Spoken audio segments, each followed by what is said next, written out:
on va continuer avec la dépréciation des immobilisations corporelles. On va voir donc le concept de dépréciation, les indicateurs de dépréciation et calcul et comptabilisation de la dépréciation. Voilà, dépréciation.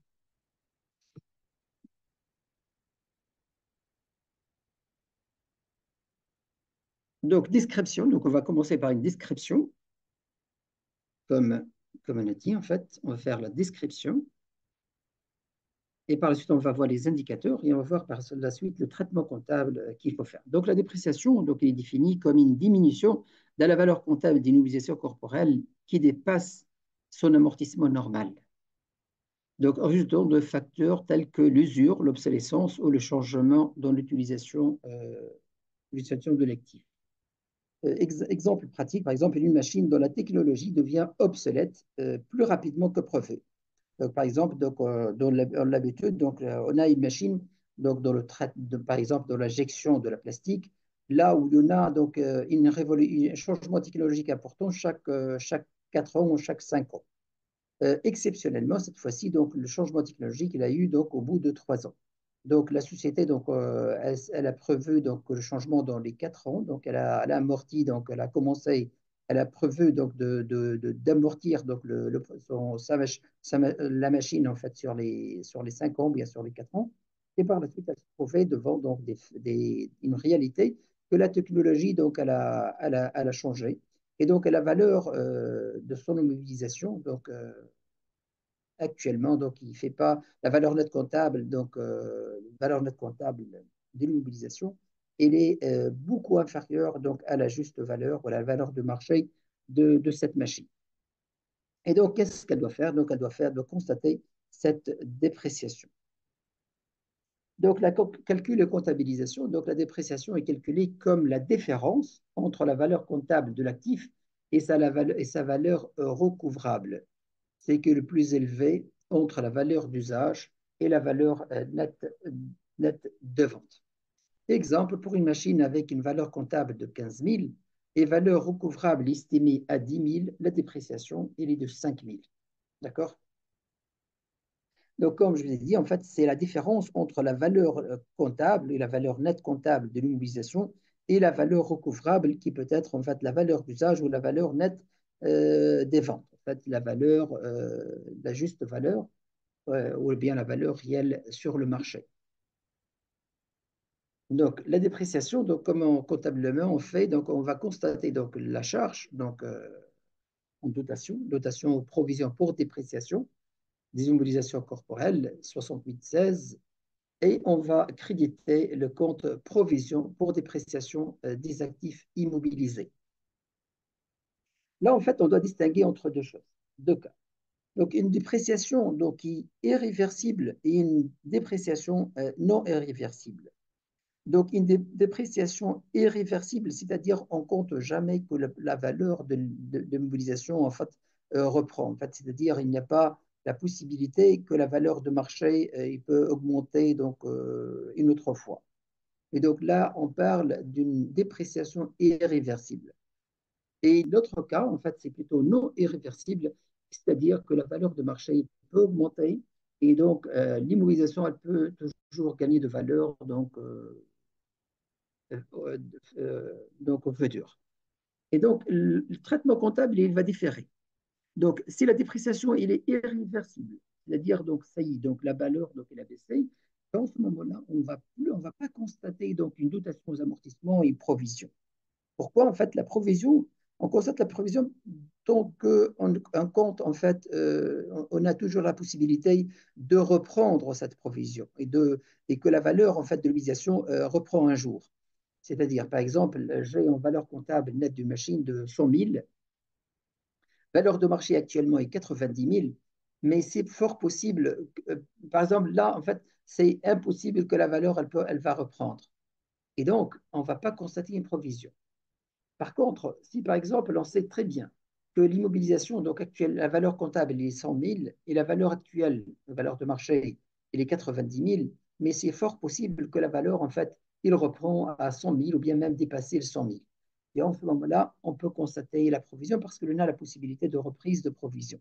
Mais si on a une certitude que cette valeur, donc, elle ne va jamais reprendre, et en ce moment-là, donc, on va directement créditer le compte immobilisation et on va constater la perte donc, en charge, et on va constater la perte en charge.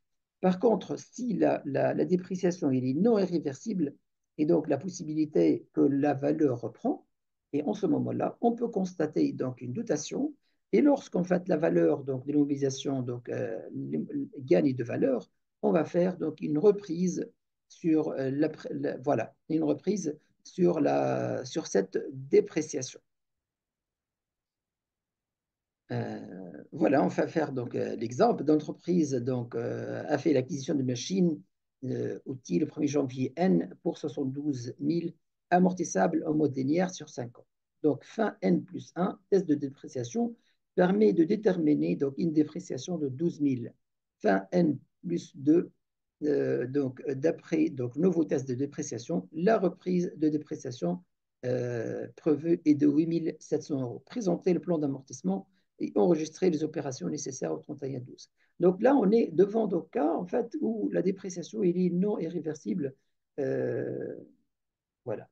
Donc, le plan d'amortissement, donc, on a commencé donc, par une machine, donc la valeur brute il est de 72 000, amortissement sur 5 ans et d'une façon linéaire. Donc, le plan d'amortissement donc, initial, avant les révisions, donc avant les révisions de dépréciation, donc 72 000 qui va être amorti sur 5 ans. Donc, on a un amortissement donc, annuel de 14 400. Donc, ça, le premier tableau, en fait, celui-là, en fait, c'est comme s'il n'y a pas de dépréciation. Donc, on a constaté en valeur brute, donc on a constaté en valeur brute l'année N. On a constaté donc à l'exercice N la valeur brute de 72 000 et on a fait l'amortissement linéaire sur 50, donc 14 000. Ça, c'est s'il n'y a pas de dépréciation. Et donc, à la fin de l'année N plus 4, on a valeur nette comptable 0. Là, on va faire donc maintenant donc, le plan, plan révisé, le plan d'amortissement révisé. Qu'est-ce qu'on a ajouté? On a ajouté une colonne là où on a mis dépréciation. Donc, voilà la colonne de dépréciation. Voilà. Colonne de dépréciation, on va constater la dotation, donc la dépréciation, et la reprise de dépréciation. Donc, au niveau de l'énoncé, qu'est-ce qu'il nous a dit? Donc, il nous a dit, en fait, l'année N plus 1, le test de dépréciation permet de déterminer donc, une dépréciation de 12 000. Donc, N plus 1, voilà, on est N. L'énoncé, qu'est-ce qu'il nous a dit? Donc, il nous a dit, en fait, l'année N plus 1, le test de dépréciation permet de... Hein, on est là.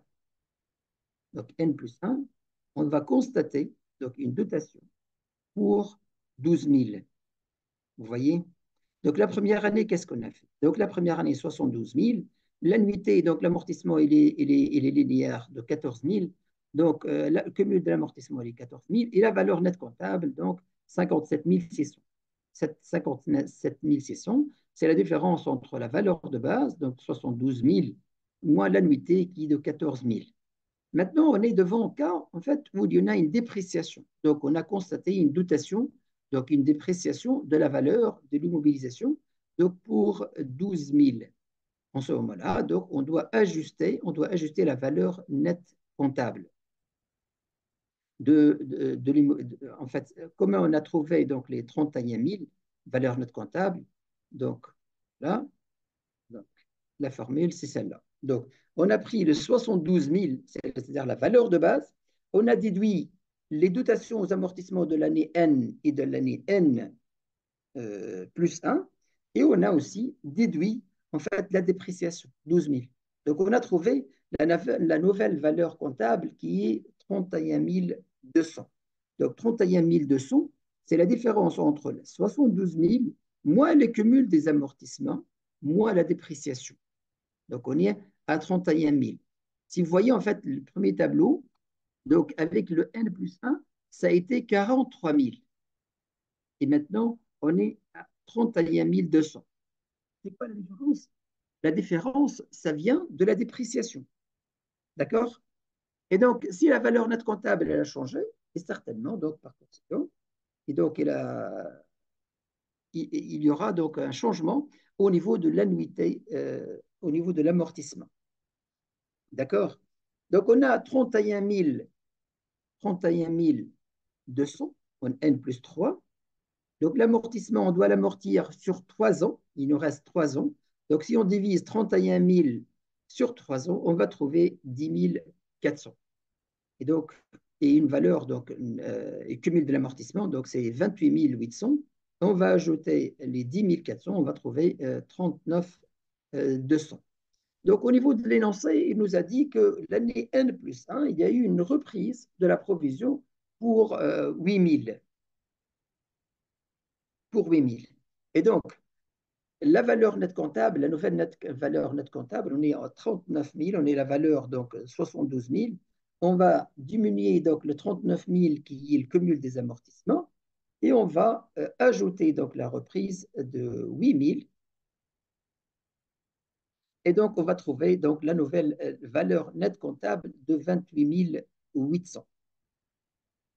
28 800, il nous reste 2 années, donc N plus 3 et N. D'accord? Est-ce que c'est clair?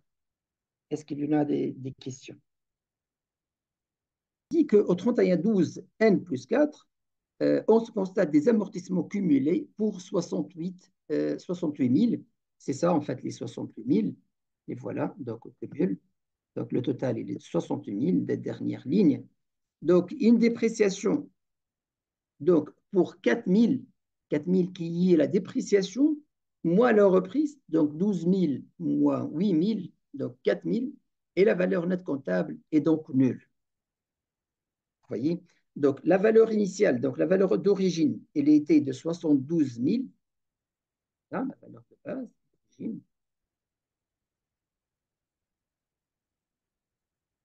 valeur de base, 72 000. On a fait des amortissements, cumul d'amortissements pour 68 000. Cumul d'amortissement, c'est ça. Et la dépréciation nette, c'est-à-dire, donc, nous avons 8 000 et 12 000. Donc, 12 000 en négatif, 8 000 en positif. Donc, l'effet net de la dépréciation, c'est que 4 000. Donc, quand je cumule, en fait, 4 000 plus 68 000, et je déduis, en fait, je prends la valeur de base et je déduis le cumul d'amortissement et la dépréciation nette, et on trouve donc valeur 0. Donc, notre calcul, il est correct. Donc, est-ce que c'est clair avec la dépréciation? Donc, la dépréciation, la difficulté, en fait, réside au niveau de calcul de la nouvelle base d'amortissement. Donc, comment en tenir compte des dépréciations, comment en tenir compte des reprises sur dépréciation.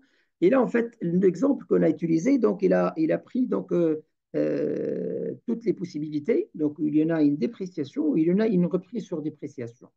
Donc, on a vu comment, suite à une dépréciation, donc, qu'est-ce on recalcule donc la valeur nette comptable et pour que ça soit donc la nouvelle base de l'amortissement.